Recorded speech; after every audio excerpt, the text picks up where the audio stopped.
साहिबान, हमारा आज का टॉपिक है अल्ट्रुइज्म ऑफ रेवरेंस, अर्थात श्रद्धा विषयक सात्विक भाव।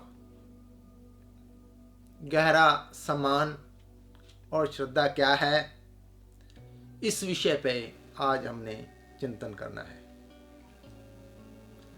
कहते हैं, था न इस कदर सुंदर जहां कभी भी, था न इस कदर सुंदर जहां कभी भी, एक एक जन को कुर्बानियां देनी पड़ी हैं इसके लिए। क्या फरमाया है? दर्द बहुत था दिल में मगर हम रोए नहीं। कोई नहीं जो हमसे इतना भी पूछे, जाग रहे हो किसके लिए, क्यों सोए नहीं। दुख है अकेलेपन का मगर ये नाज भी है। दुख है अकेलेपन का मगर ये नाज भी है। भीड़ में अब तक इंसानों की खोई नहीं। साहिबान, ये जो सुंदर जहां जिस लेवल पे भी पनपा है या विकसित हुआ है, इसके लिए नेचर के विकासकारी भाग को बहुत बड़ी कुर्बानियां देनी पड़ी है। भले हमारी सिविलाइजेशन बहुत थोड़े लेवल पे विकसित हुई है, लेकिन इसके लिए क्या साइंसदानों को, क्या रिफॉर्मर्स को, क्या एक एक रिलीजियस लीडर्स को कठिन संग्रामों में से गुजरना पड़ा है, उसको पूर्ण रूप से देखना हमारे लिए बहुत बड़ा मुश्किल है और चैलेंज भी है। अब श्रद्धा की फीलिंग या गहरा सम्मान का भाव हमारे सामने बहुत से ऐसे क्वेश्चंस रेज करता है या करती है कि क्या हमें किसी का कोई गुण, किसी का सुंदर रूप, किसी की महानता नजर आती है? वो गुण हमारा शरीर को लेकर, मानसिक शक्तियों को लेकर और हार्दिक यानी कि आत्मिक लेवल पे भी हो सकता है। और दूसरी बात, क्या किसी का जब महान रूप नजर आता है तो उसी विषय में क्या हमें अपनी दीनता या उस पहलू में कोई ऐसा फील होता है कि हम उस विषय में बहुत तुच्छ हैं, बहुत दुर्बल हैं, और ऐसा होकर, ऐसा करके भी हमारे हृदय में कोई प्रेरणा उठती है कि हम उस महान रूप को देखकर उसके लिए कुछ तिलफुल होएं, उसके लिए कुछ सेवाकारी होएं, और ऐसा करके, ऐसी प्रेरणा उठने के बावजूद भी अगर हम सेवाकारी होते हैं और किसी खास सुख की या शांति की फीलिंग हमारे अंदर डेवलप होती है, तो समझ लेना हमें कुछ दिखाई देता है, हमारी कोई आंख है, वरना हम अंधे हैं। ये श्रद्धा का सात्विक भाव हमारे लिए एक आंख है। इस आंख के बिना हम पूर्ण रूप से अंधे हैं।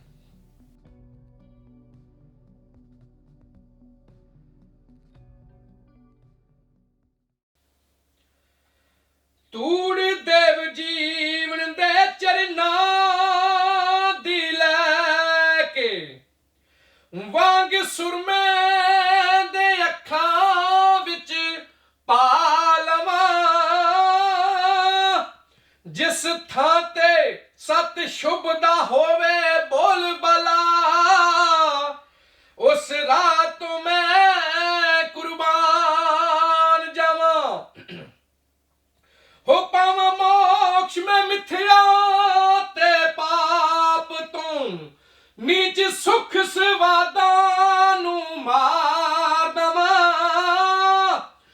सच सुख ते उच्च ही दुख पाके नीच जीवन मैं सुंदर बना लवा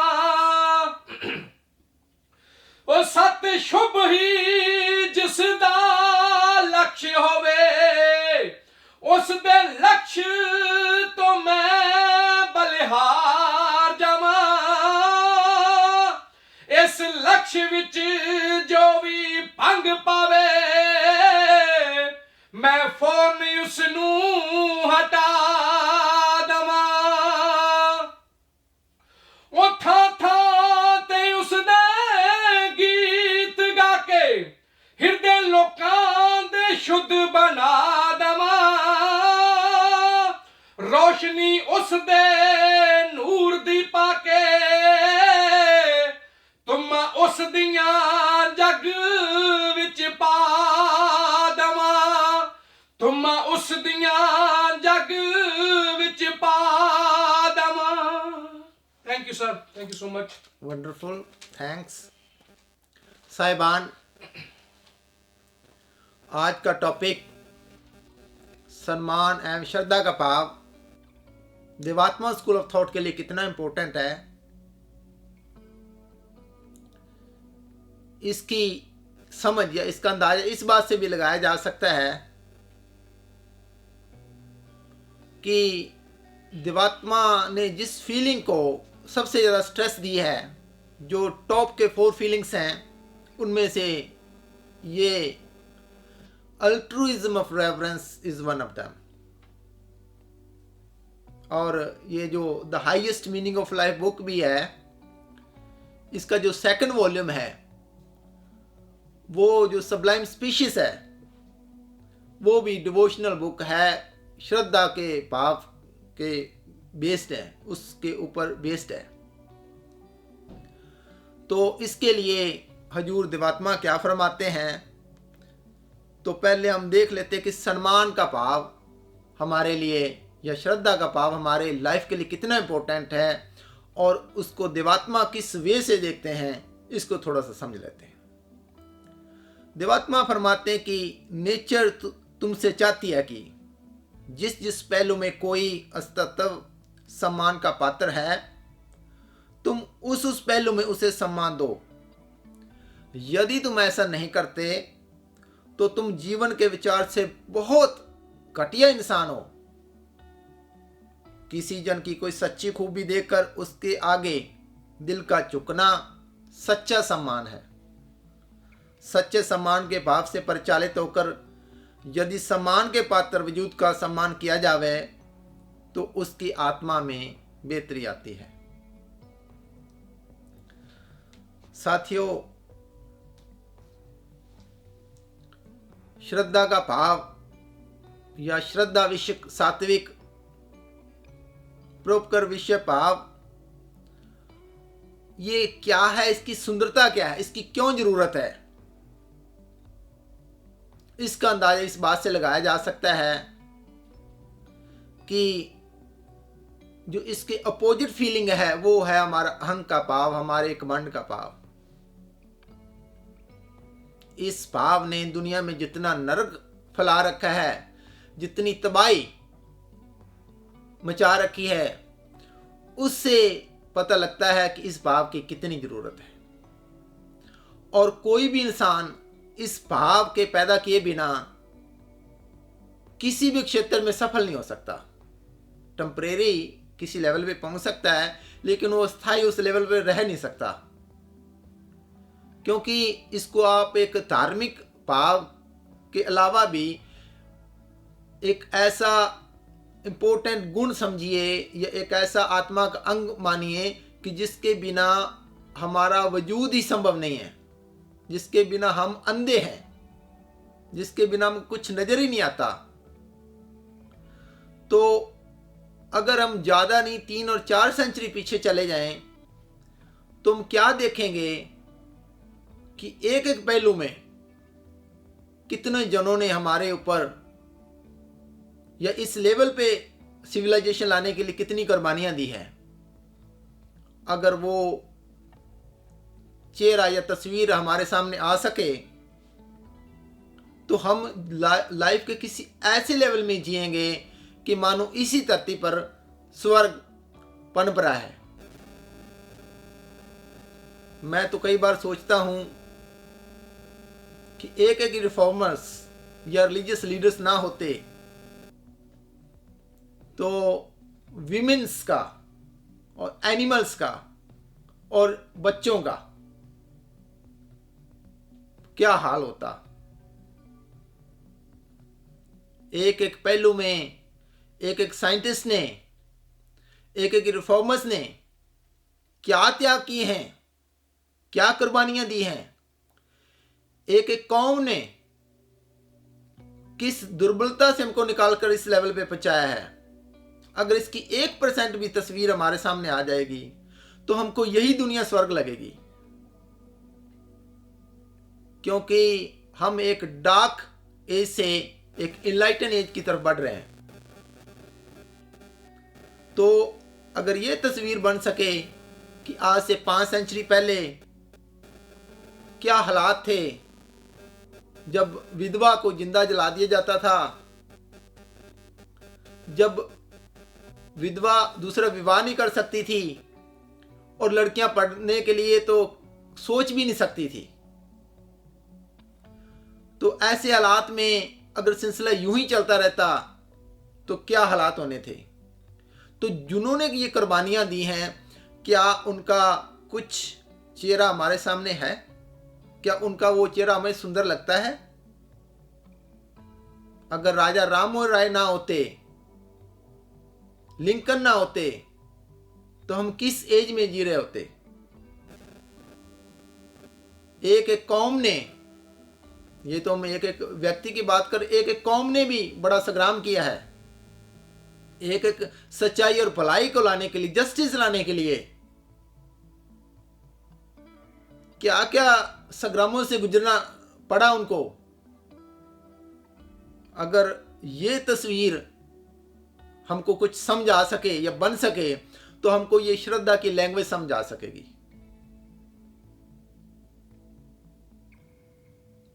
ये सिख इतिहास को हम देखें तो उसको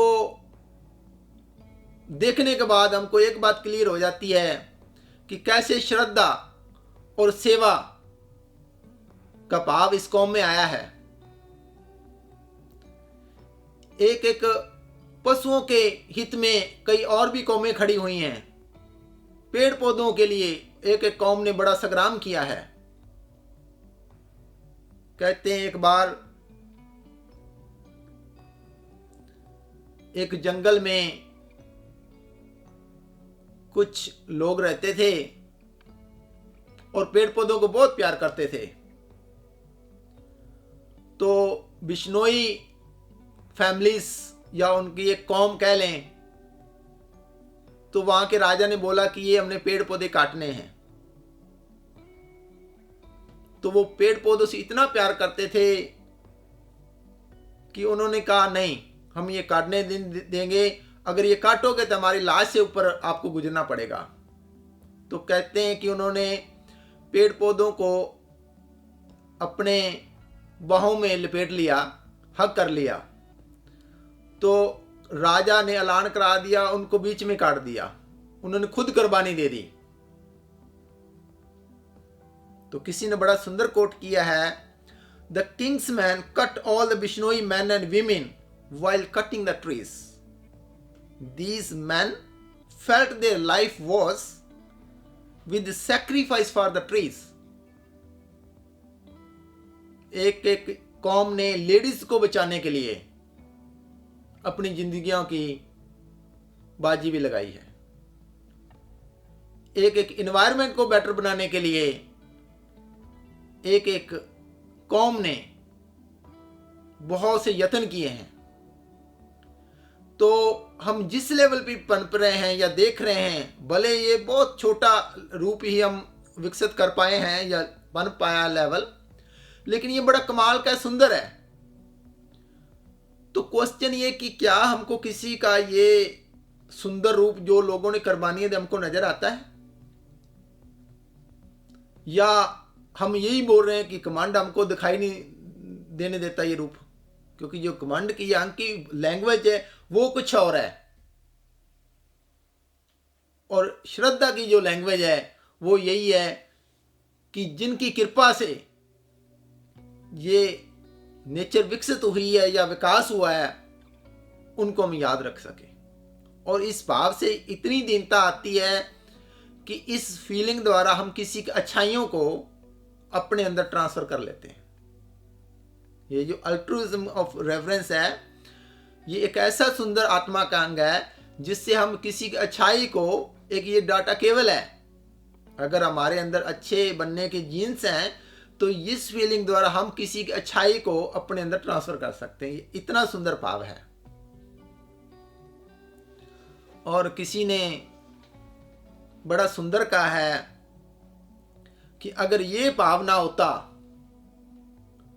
तो इंसान बाहर की आंखें रखकर भी अंधा था, क्योंकि इस भाव ने जो देखना है किसी का सुंदर रूप वो बाहर की आंखें नहीं हमको दिखाई सकती। तो आज हम इसको थोड़ा सा देख लेते हैं कि सम्मान का भाव क्या है, या इसकी कैटेगरीज क्या हैं, या इसके लेवल्स क्या हैं।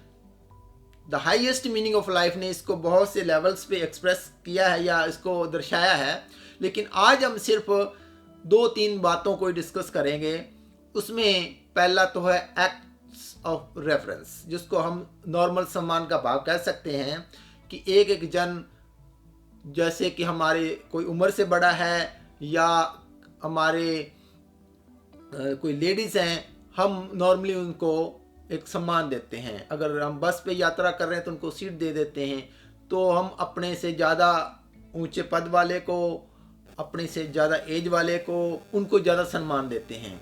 तो ये सारी बातें आती हैं एक्ट्स ऑफ रेफरेंस में, यानी कि नॉर्मल बातें, सम्मान, किसी का इज्जत करना, किसी की एजुकेशन को देखकर, किसी का रुतबा को देखकर सम्मान करना, किसी के जेंडर को देखकर।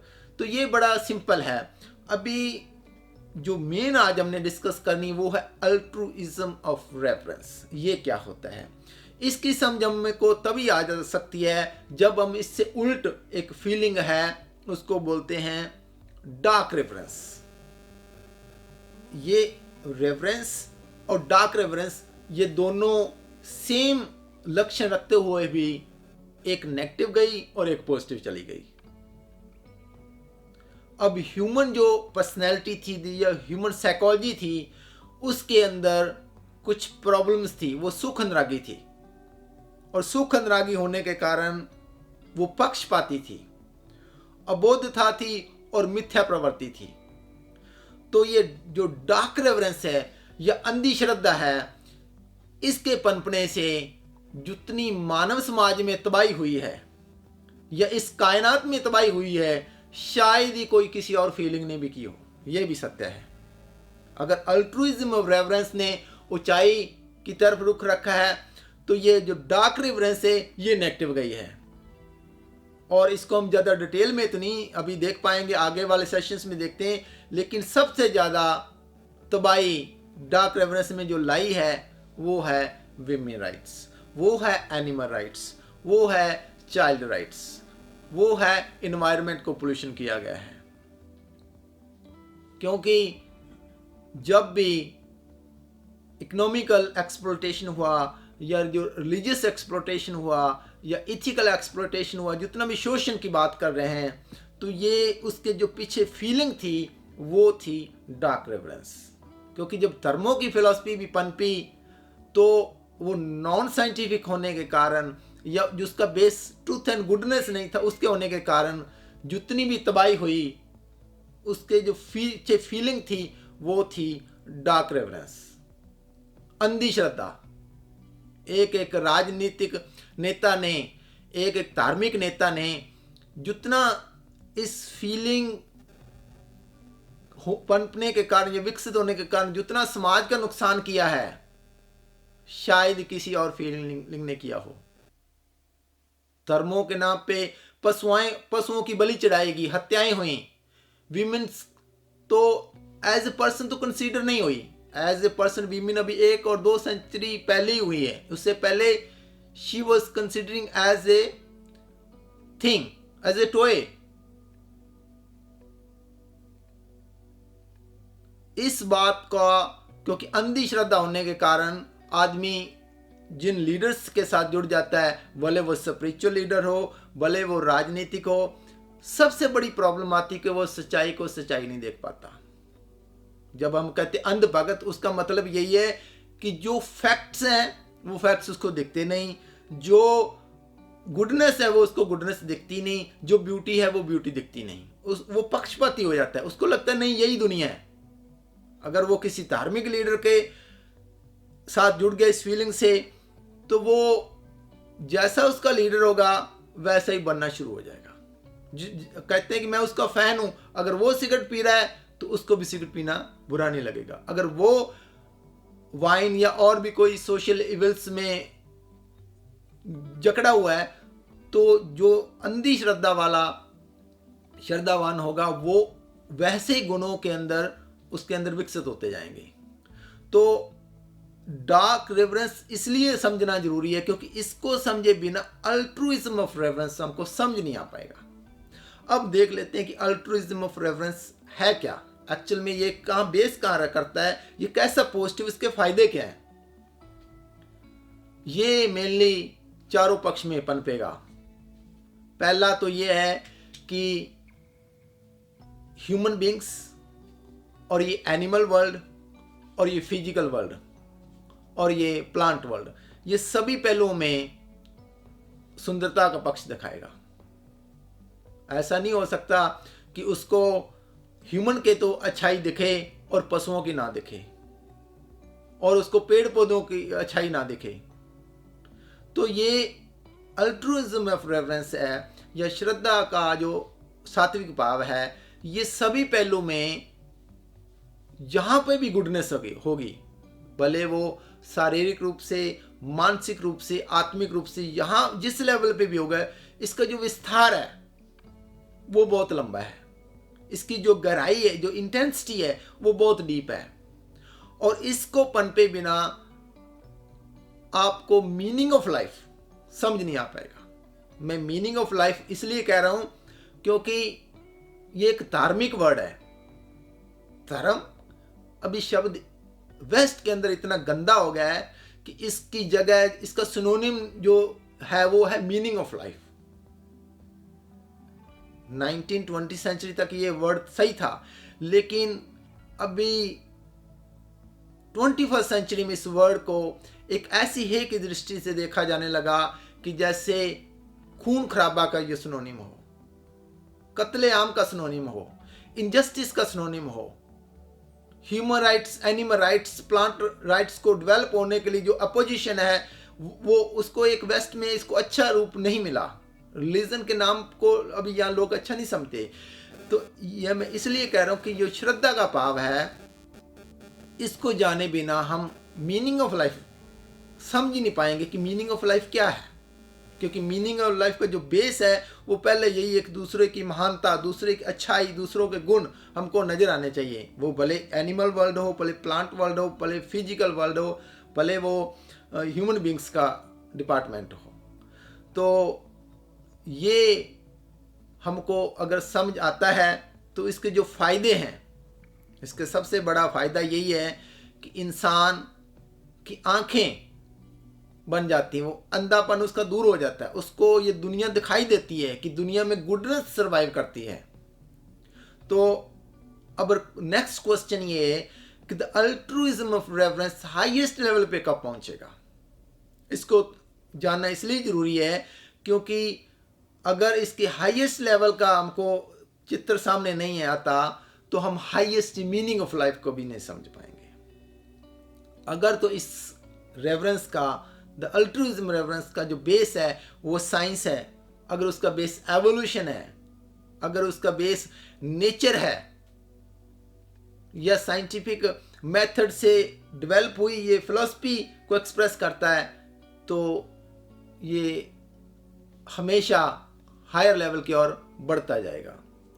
तो दिवात्मा इस लेवल से ऊपर एक और वर्ड को जन्म देते हैं, उसका नाम है सबलाइम रेवरेंस।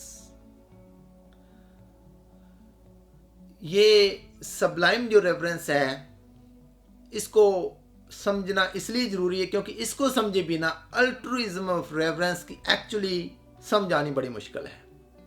क्योंकि भले ही अल्ट्रुइज्म ऑफ रेवरेंस किसी भी लेवल पे विकसित होता रहे या कितना भी हायर पहुंचता जाए, इसका जो बेस है वो है सुख अनुराग। इसकी ब्रेकें फेल है। इसको कंट्रोल करने वाला कोई और पीछे से सत अनुराग या शुभ अनुराग नहीं है। लेकिन ये जो फीलिंग ऑफ अल्ट्रुइज्म है, अगर उसको किसी सत अनुराग या शुभ अनुराग या किसी ऐसे स्ट्रक्चर में कंट्रोल रहेगा तभी ये अल्ट्रुइज्म ऑफ रेवरेंस रहेगा, वरना ये भी डार्क रेवरेंस में कन्वर्ट हो जाएगा कहीं ना कहीं जाकर। इसको डिटेल में आगे देखेंगे, लेकिन अभी यही समझ लें कि अगर ये हमको सबलाइम रेवरेंस समझ नहीं आएगी तो अल्ट्रुइज्म ऑफ रेवरेंस भी समझ नहीं आ पाएगा। तो दिवात्मा इसके बारे में क्या फरमाते हैं कि कोई भी शिक्षा, भले वो कितनी धार्मिक हो, भले वो कोई भी ग्रंथ कितना पूजनीय हो, अगर वो साइंटिफिक मेथड से या साइंटिफिक क्राइटेरिया से नहीं गुजरता तो वो पूर्ण श्रद्धा के योग नहीं है। पहली बात तो ये है। अगर उसका बेस एवोल्यूशन नहीं है, अगर साइंटिफिक मेथड नहीं है या हाईएस्ट वैल्यूज उसमें नहीं है, तो वो इस कैटेगरी में आएगा नहीं, वो पूर्ण श्रद्धा की लेवल पे खड़ा ही नहीं उतरता।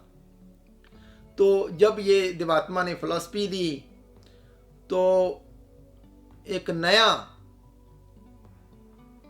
नया थॉट विकसित हुआ और कहते हैं और भी दुनिया में सात्विक जीवनधारी देव जीवन और देव जीवन की दास्तां, उसका अंदाजे बयान और है। क्योंकि सात्विकता का जो लेवल है या आधार है वो है हमारा सुख अनुराग, और सबलाइम रेवरेंस का या देव जीवन का जो आधार है वो है सत और शुभ का अनुराग। ज्यों ज्यों हम सात्विकता से देव जीवन की ओर बढ़ते जाएंगे, हमारे को दो चीजें समझानी बड़ी जरूरी है और उनमें से एक श्रद्धा है। तो दिवात्मा ने भक्ति या फेथ या रिवरेंस और सर्विस पे जो अपनी इंपॉर्टेंस दी है वो यही दी है कि ये चारों चीजों से जो डिवोशन पैदा होता है वो हमारी आत्मा के लिए कितना जरूरी है या कितना वो सुंदर आत्मा का अंग है, उसकी शायद हमारे से आज कल्पना करना भी बड़ा मुश्किल है। तो ये देव जीवन का विस्तार क्या है या सबलाइम रेवरेंस का विस्तार क्या है, उसकी गहराई क्या है या उसकी परपाटी क्या है, या उससे एक कैसे नए युग का आगमन हो सकता है, इसको हम आगे आने वाले सेशंस में देखेंगे। लेकिन altruism of reverence is the appreciation of altruistic feeling in others. ये थोड़ा सा हमको समझ लेना इसलिए जरूरी है कि ये जो सात्विक श्रद्धा है ये किसी सात्विक फीलिंग्स को एक्सप्रेस करे तभी ये सात्विक है, वरना ये छोटे लेवल पे रह जाता है जिसको हम बोलते हैं सम्मान का भाव। तो जब ये अगर हमको समझ नहीं आएगा सम्मान का भाव या सात्विक श्रद्धा, तो सबलाइम रेवरेंस ये समझानी बड़ी मुश्किल है। तो एक मैं छोटी सी नज़म द्वारा इसको एक्सप्रेस करने की कोशिश करता हूँ, बाकी इसकी डिटेल हम आगे आने वाले सेशंस में देखेंगे। तो क्या फरमाया है, किया कनकोर युद्ध लाने सत शुभ का राज आपने, बढ़ रहा था दिनों दिन मिथ्या और झूठ की खाने, छोड़कर चारों ओर देव शक्तियों के बानों को आपने बचाया, देखकर दिव्य उपदेशों लेखों शुभ कामनाओं द्वारा, कायल कर मिथ्या पाप की जड़ बचाहा रूहों को आपने, किया अंधकार को दूर दिखलाया सत का मार्ग आपने, मानो चाहे ना मानो या सत शुभ का राज तो आएगा, हो चुकी है शुरुआत अब यहाँ देव राज तो आएगा। देवात्मा का ये सुंदर रूप अगर हमको कुछ दिखाई दे सकता है तो ये सबलाइम रेफरेंस की कैटेगरी में आएगा। आगे क्या है, देव जीवन से बढ़कर अध्ययन की कोई भी चीज नहीं। देव जीवन मतलब सत्य और शुभ का पूर्ण अनुराग। बने कुल जगतों के हित करता, इससे ऊपर कोई नहीं। बने सत धर्म दर्शाता, आपके अलावा कोई नहीं। बने देव जीवन सरताज, शिखर इससे ऊंचा कोई नहीं। देव बोध विकसित करके, मिथ्या पाप परास्त करके, हो गई है देव ज्योति पैदा। पूर्ण आत्म रूप दिखलाएगा, चाहे कुछ भी हो जाए, अब यहां देवराज तो आएगा। अगर ये सत्रें हमको समझ आ पाए या उसका कुछ भी चित्र हमारे सामने बन सका, तो हमको थोड़ी बहुत सबलाइम रेफरेंस की समझ आ सकती है। आविर्भाव हुआ है देव जीवन, नेचर के उद्देश्य को पूरा करने। प्रकाशक है आप विश्व के महान विकासकारी विभाग के। वही विभाग रक्षक आपका और वही आपका है सहायक। विश्वास रख, हुआ नहीं आविर्भाव विश्व में प्रासत होने को, किंतु इस महासंग्राम के अंत में जय पर जय लाभ होने को। निश्चित है विजयी होना और जीवन व्रत सफल हो जाएगा। हो चुकी है शुरुआत, अब यहां देव राज तो आएगा। तो इससे आगे देवात्मा क्या फरमाते हैं या उनकी क्या बानी है, अगर ये आगे आने वाली लाइनें बड़ी इंपॉर्टेंट है, अगर ये समझ आ गई तो हमारे को जो एक्चुअली श्रद्धा को वो शिखर है उसकी कुछ पिक्चर बन सकती है। सत शुभ खातिर देव हृदय में ख्याल यही है आया। सत शुभ खातिर देव हृदय में ख्याल यही है आया। निधन भी हो जाऊं अगर इस महासंग्राम में लड़ते लड़ते, खो भी दूं सर्वोच्च देव जीवन अगर सदा सदा के लिए। इससे बढ़कर हो क्या सौभाग्य है, जीवन व्रत यदि पूर्ण हो। महान विकासकारी नेचर हर पहलू से है यकीन दिलाए, रख पूरा भरोसा व अटल विश्वास, व्रत पूर्ण हो जाएगा चाहे कुछ भी हो जाए, अब यहां देवराज तो आएगा। साथियों, ये सबलाइम रेफरेंस को समझना थोड़ा सा मुश्किल है, क्योंकि देवात्मा जिस लेवल पे जिए हैं वो हमको समझ नहीं आता। हमको वो समझ क्या आना था, अभी तो छोटे लेवल पे किसी का सम्मान करना है वो ही समझ नहीं आता। किसी को रिस्पेक्ट देनी है, किसी एक कौम ने हमारे लिए क्या किया है, अगर थोड़ा सा भी सम्मान होता तो हम किसी के अधिकारों को, किसी के हकों को इस तरह अपने पैरों तले ना कुछ चलते।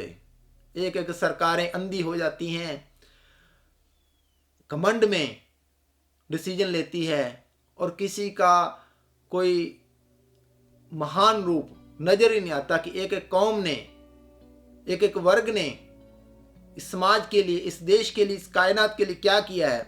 अगर वो समझाता होता तो आज दुनिया में इतना नरक जो छाया हुआ है वो ना होता।